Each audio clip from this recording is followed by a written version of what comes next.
Mas, irmãos, acerca dos tempos e das estações não necessitais de que vos escreva, porque vós mesmos sabeis muito bem que o dia do Senhor virá como ladrão na noite. Esse termo que Paulo usa aos Tessalonicenses, no capítulo 5, no versículo 1 e 2, falando sobre um dia terrível.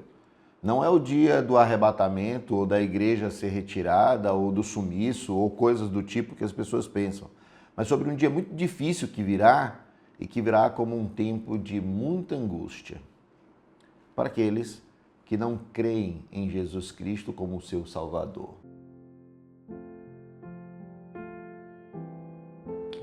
Sejam todos muito bem-vindos a esse encontro do grupo familiar.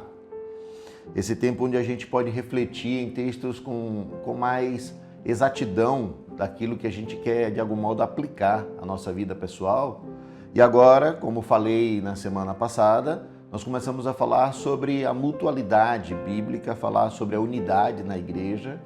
E hoje eu venho exatamente com o texto de 1 Tessalonicenses, no capítulo 5, versículo 11, mas fiz questão de iniciar falando sobre o dia terrível, o dia do Senhor, que virá como ladrão, o dia que ninguém espera, o dia que é inesperado para todos ou para aqueles que não creem em Jesus, mas um dia de muita angústia, de muita dificuldade.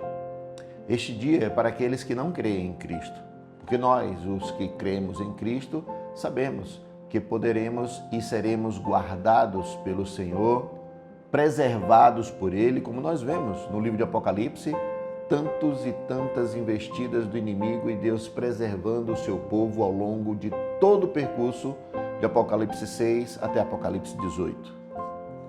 Mas vem então o versículo 11, fechando essa película, que diz: por isso, exortai-vos uns aos outros e edificai-vos uns aos outros, como também o fazeis.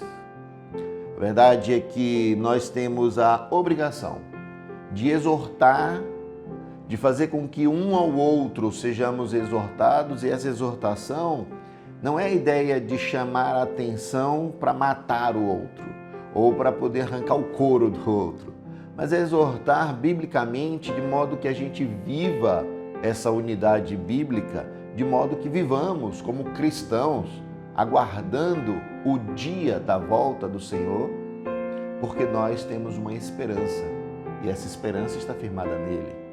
Essa exortação uns com os outros, que nos faz edificar uns aos outros, faz a gente pensar sobre qual é a igreja que nós temos construído. Edificar, a edificação. O que é que nós temos edificado no coração dos outros? O que é que nós temos edificado no coração das pessoas? O que é que nós temos edificado no nosso coração? O que é que nós temos construído como igreja para esse mundo aí fora que está perdido e sem esperança e que não estará preparado para esse dia que virá como um ladrão na noite, para esse dia terrível? Que igreja você e eu temos construído nos mínimos detalhes da nossa própria vida?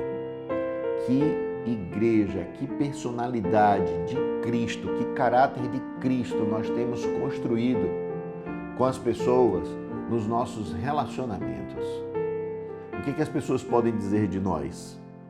O que as pessoas podem dizer de você como cristão, como crente, como seguidor de Cristo?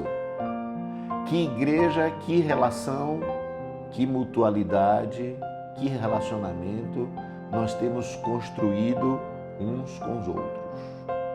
A gente tem construído um relacionamento de acusações, ou a gente tem construído um relacionamento de amor, mutualidade, perdão, longanimidade, paciência? Eu já falei em outros momentos, eu lembro do pastor Irlan, um dos pastores mais antigos da nossa denominação, que ele me ensinou muito quando ele pregou uma vez uma das convenções aqui em Salvador, e ele falou a diferença entre longanimidade e paciência. E ele disse que paciência era a capacidade de suportar pessoas. Longanimidade é a capacidade de suportar pessoas no meio do processo. Nós precisamos entender que a longanimidade é um fruto do Espírito Santo.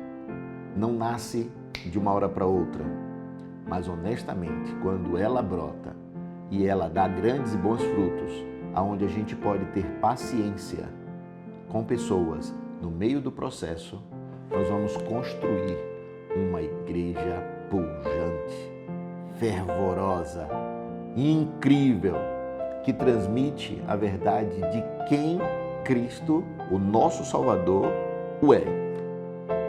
Portanto, construa uma igreja, edifique uma igreja com os pequenos e mínimos atos e relacionamentos uns com os outros.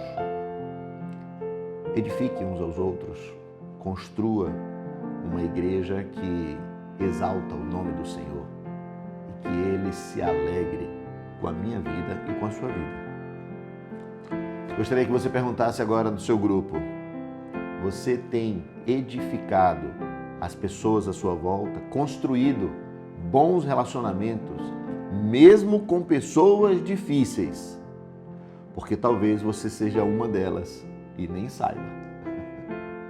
Você tem construído bons relacionamentos ou você tem se fechado e escolhido pessoas em detrimento de outras? E se você tem feito isso, eu quero te dizer, construa, mesmo com as pessoas difíceis. Tenha paciência com elas, mas tenha longanimidade, paciência com elas no meio do processo. Estamos todos no mesmo barco, somos parte do mesmo reino, da mesma igreja, e nós precisamos construir uma igreja que exalta o nome do Senhor. Deus te abençoe.